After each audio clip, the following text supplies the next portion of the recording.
চৌধুরী ইশরাক আহমেদ সিদ্দিকী সাহেব আপনাদের সকলের সাথে সালাম বিনিময় করবেন। Doctor barrister Chowdhury Ishraq Ahmed Siddiqui.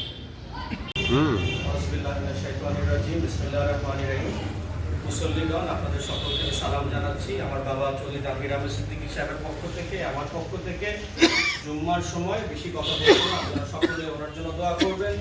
আপনারা সকলে বাংলাদেশের তিনবার প্রধানমন্ত্রী বেগম খালেদা জিয়ার জন্য দোয়া করবেন, জনাব তারেক রহমান সাহেবের জন্য দোয়া করবেন এবং বাবার জন্য দোয়া করবেন, আমার জন্য দোয়া করবেন। আপনাদের সকলে আপনাদের পাশে ছিলাম, ভবিষ্যতের জন্য থাকতে পারি। আসসালামু আলাইকুম।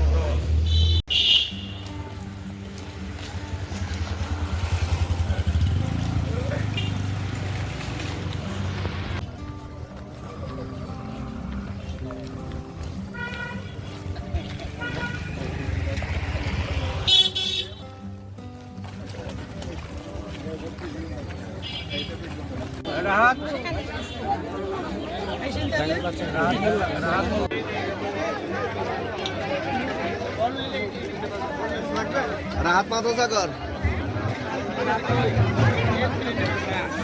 ভাই, ভালো আছেন?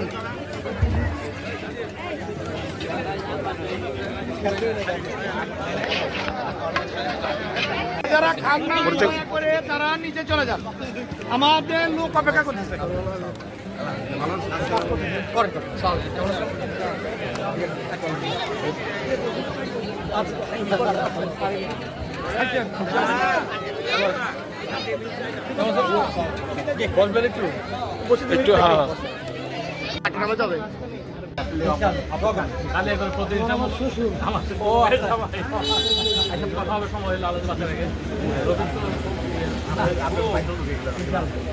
আমরা